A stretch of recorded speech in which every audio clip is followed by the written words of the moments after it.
विश्राम सागर कथा। गुरु हरि गुरु दासन ते रहे, साँचो निश्चल जोन। तिनके ढिग जन जायहु, दिहो त्यागिए भून। जय सीताराम सीताराम सीताराम, जय सीताराम। जय सीताराम सीताराम सीताराम, जय सीताराम। जय सीताराम सीताराम सीताराम, जय सीताराम। जय सीताराम सीताराम सीताराम, जय सीताराम। और जो हरि और गुरु भक्तों की निश्चल और सत्य भाव से सेवा करते हैं, उनके पास ना जाना और उनके भवनों को भी त्याग देना।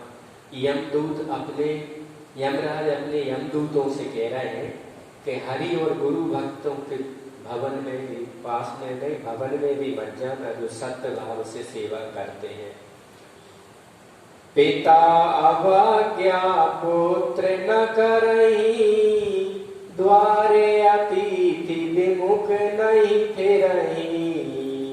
यज्ञ होम करिबे प्रजिमावे, संतन की संगति चल जावे। जहाँ पिता की पुत्र आज्ञा मानता हो, जिनके द्वार से अतिथि निराश ना लौटता हो, यज्ञ और हवन करके विप्रों को भोजन कराया जाता हो, सत्संगति होती हो, और वेद वचन राखे विश्वासा। इतने ठोर तुम्हार नवासा, अस अस धाम त्यागी तुम देहु। बसो जहाँ सो सुनी लेहु। वेदों के वचनों में विश्वास किया जाता हो, इतने स्थान तुम्हारे निवास योग्य नहीं है। ऐसे स्थानों को त्याग दो, तुम्हारे जाने योग्य जो स्थान है वह भी सुन लो। वाह! हरि गुरु भक्त जो सेवा करते हैं, पिता की आज्ञा पुत्र मानता है, और अतिथि जिन घरों में निराश नहीं जाते। हवन होता है, भगवान को भी भोजन होता है, विप्र साधु संतों को भी, अतिथियों को भी जहाँ भोजन आश्रय मिलता है, गाय है, चींटी है, पक्षी है, अतिथि है, साधु ब्राह्मण है, भिक्षुक भिखारी है, उन लोगों के घर नहीं जाना। और जहाँ सत्संगति होती है, माने भगवान की रामायण गीता का पाठ होता हो, वेदों के वचनों में विश्वास हो, इतने स्थान तुम्हारे निवास योग्य नहीं है। यमदूत वहां जाते नहीं है।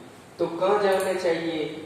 जहाँ न राम कथा की होई, हरि की भक्ति न जाने कोई। पुत्र न माने पिता किसी का, ये घर लहे न भिक्षुक भीखा। जहाँ राम की कथा ना होती हो और भगवान की भक्ति को कोई ना जानता हो, जिस घर में पिता पुत्र की सीख ना मानता हो और भिक्षुक को भीख ना मिलती हो।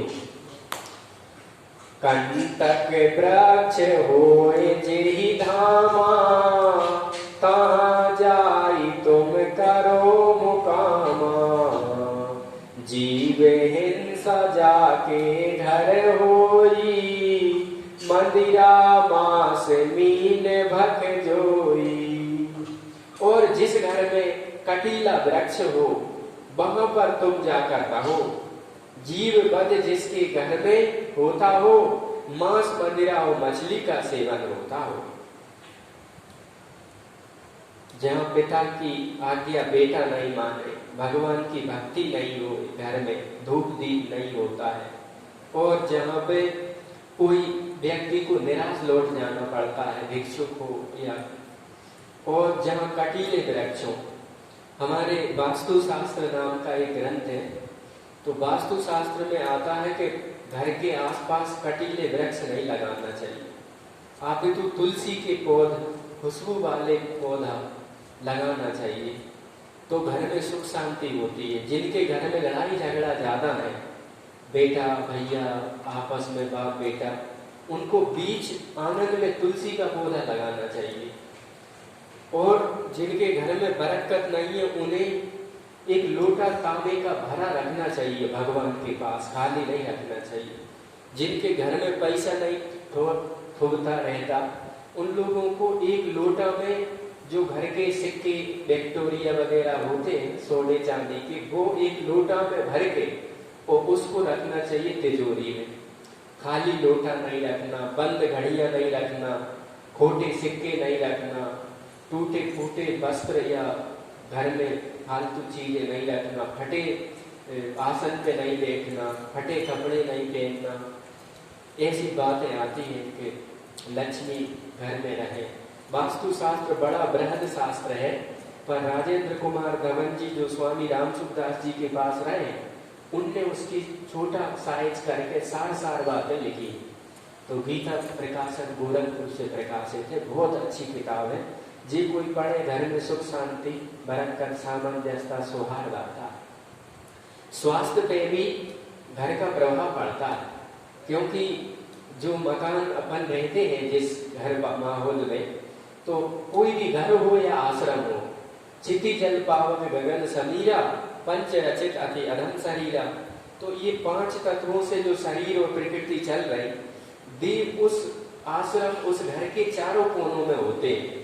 जैसे कि जल तत्व होता है पूर्व उत्तर साइड, अग्नि तत्व होता है दक्षिण पूर्व साइड आग्नेय कोण में, और पश्चिम और दक्षिण के बीच में नैऋत्य कोण है, वहां पर पृथ्वी तत्व होता है, और वायु तत्व होता है उत्तर और पश्चिम के बीच में, और आकाश तत्व होता है बीच आंगन में। अब जल की व्यवस्था ईशान कोण में नहीं रखी तो परेशानी होगी। जैसे कि यहाँ पर भी देखें तो ईशान कोण में लैट्रिन बाथरूम बने, वो वास्तुशास्त्र के अनुसार उचित नहीं बताया।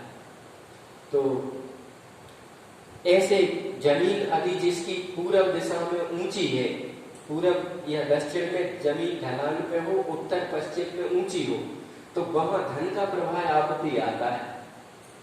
ऐसे देखने में आता है किसी आश्रम में बढ़िया व्यवस्था चलती हो, किसी आश्रम में कमी बनी रहती, तो उसमें भी आश्रम से बात नहीं है, जमीन से बात है, जगह से बात है, घर से मकान से बात है। तो वास्तुशास्त्र को मैनेजमेंट में ला के देखते हैं तो स्वास्थ्य भी विपरीत और धन भी विपरीत होता है, तो उसमें सुधार करना चाहिए। क्योंकि पृथ्वी जल अग्नि वायु आकाश अपना अपना प्रभाव है, और जल तत्व पूर्व उत्तर में है, अग्नि तत्व उत्तर दक्षिण और पूर्व में है, पृथ्वी तत्व पश्चिम और दक्षिण में है, और वायु तत्व पश्चिम और उत्तर में है, और बीच में आकाश तत्व है। इसका जो मैनेजमेंट मिलाएगा 5 तत्वों को, जैसे बोर करवाने हैं, कुआं खुदवाने हैं, तो पूरा उत्तर में खुदवा दो, पानी निकलेगा। हमने कई गांव में प्रैक्टिकल किया, सफल हुआ। जब हमने वास्तुशास्त्र में पढ़ा कि जल तत्व पूरा उत्तर के बीच में है, वहां ट्यूबवेल करवाओ तो जल तत्व है तो मिलेगा ही पानी। ग्रंथ कह रहा है कि जल तत्व पूरा उत्तर में है, तो कई ट्यूबवेल सफल हुए भगवत कृपा से। ऐसे दक्षिण और पूरब के बीच में अग्नि तत्व है, वहां रसोई घर बनाओ, आपके भंडार की व्यवस्था बढ़िया रहेगी और भोजन बढ़िया रहेगा। अग्नि होम और ये लाइट का सिस्टम सब अग्नि कोण में रखो। ऐसे पश्चिम और दक्षिण दिशा पृथ्वी तत्व का है, तो वो पृथ्वी तत्व ऊंचा रहे, तो उससे ढलान पूरब उत्तर की ओर रहे, और वहां पे कोई लेट बात या रसोई घर नहीं रखना, वहां तो घर का मालिक रहे, तिजोरी रखे, तो वो पृथ्वी तत्व पर उसके पूरे घर पे, पूरे मकान पे, पूरे आश्रम पे उसकी ऑर्डर चलेगा, ऐसा फिर लिखा है। ऐसे वायु तत्व उत्तर और पश्चिम में है, तो वायु उड़ा ले जाने वाली, सुखा देने वाली है। तो जो कन्या जवान हो गई है, विवाह नहीं हो रहा है, उसको पश्चिम और उत्तर के बीच में रखो। जिनकी तबीयत खराब है, जो बूढ़े हैं, बहुत सालों से पड़े रहते हैं, उनको पश्चिम और उत्तर के बीच वायु कोण में रखो। पैसा मत रखो, अपने बेटा बहू मत रखो, फालतू का कबाड़ा रखो, तो वो सब साफ हो जाएगा। मैंने कन्या पति को प्राप्त होगी और बूढ़े लोग बड़े घर को, प्रमोशन को प्राप्त हो जाएंगे, ऐसा लिखा। और आकाश माने बीच आंगन में गड्ढा नहीं रखना, कोई गंदा पानी नहीं रखना, कोई वजनदार पिलर नहीं रखना, सफाई रखना, तो आकाश तंत्र से बैलेंस बना रहेगा, शरीर में भी मन बुद्धि में भी। ऐसी बात याद आ गई तो बताई, वास्तु शास्त्र का अपना प्रभाव है। तो बता रहे हैं कि जिस घर में भगवान की भक्ति नहीं होती, जिस घर में अतिथि सत्कार नहीं होता, जिस घर में बेटा पिता का कहना नहीं मानता, और जिस घर में कटीले वृक्ष है, और जिस घर में बल होता है, जीव जंतु को मारे खाए जाते, उनका रसोई घर शमशान घाट है, आए दिन वहां कोई ना कोई जीव। तो ऐसे लोगों के घर में जाके रहो, यमदूत कह रहा है अपने दूतों से, यमराज कह रहे हैं। तो हरिता जी पूजे भूत पिचासा, बेस्यारत कहे सत्य न बाचा, अस नर जहे तहे बसिए जाई, मरे नरक मह डारियो लाई। जो भगवान को छोड़कर भूत प्रेतों को पूजते हैं, वैश्यागामी है और झूठा बोलते हैं, ऐसे मनुष्य जहां रहते हैं तुम वहीं जाकर रहो, और उनके मरने पर उन्हें लाकर नरक में डालो। यमदूतों को यमराज की आज्ञा है। हम ये दुखी परेशान क्यों है? क्योंकि वो दूसरों को कष्ट दे रहे, तो कष्ट तुम्हें मिलेगा। कर्म भूमि है, बीज वृक्ष न्याय में, जो जैसा करे सो तस फल चाखा, कर्म प्रधान विश्व करी राखा। ये कर्म भूमि में लोग बोते हैं और कहते हैं हम परेशान हैं, और वो देवता पूजक फिराते जी, देवता सिरेयात है, तो वे लोग भी गलत खान पान रखते हैं, तो वहां भी नाश हो रहा है। और यहाँ घर में खान पान गलत कर रहा है, तो यहाँ से नाश हो रहा है। गाँव में घरों में बड़ी अशांति, बड़ा दुख है, मरने मारने तैयार है लोग। सुने भवन दीप नहीं जलाई, गणिका आए नृत्य जा करई, ग्रह जूठनी जारा लपटाना, पर्व परे नहीं देवे दाना। जो भवन सूने हो, जहाँ दीपक ना जलता हो, जहाँ वैश्या आकर नाचती है, जिस घर में जूठे बर्तन जूठन पड़ी रहती है, ज्यादा लगा होता है, और पर्व अर्थात ग्रहण के समय दान ना दिया जाता हो, वहां पे भी यमदूतों को रहने की बात है। दीपक जलाना चाहिए। हमारे धर्म में अगरबत्ती की बात इतनी नहीं आती जितनी दीप ज्योति परम ब्रह्मा, दीपो ज्योति जनार्दना, दीपो हरतु में पापम सांध्य दीप नमोस्तुते। दीपक जलाने की बात वेदों में तक आई है, दीप यज्ञ कह के वेदों में बात आई। तो आज लोगों ने घी का दीपक जलाना बंद कर दिया और अगरबत्ती जलाना चालू कर दिया।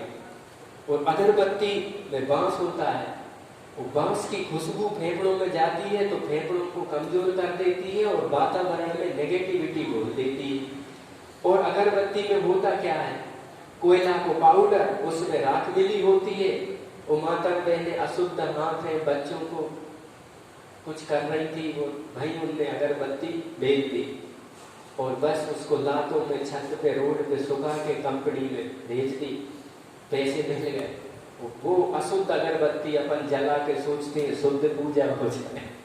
तो दीपक जलाना भले ही 2-5 मिनट जले पर घी की फूल बत्ती जले। तो घी की फूल बत्ती पंचोपचार की पूजा में है। जैसे हमारे कन्हैया है तो इन्हें स्नान के बाद तिलक हो, फूल हो और फिर इनके सामने घी की दीपक जलाना, फिर नैवेद्य अर्पित करके प्रणाम करना।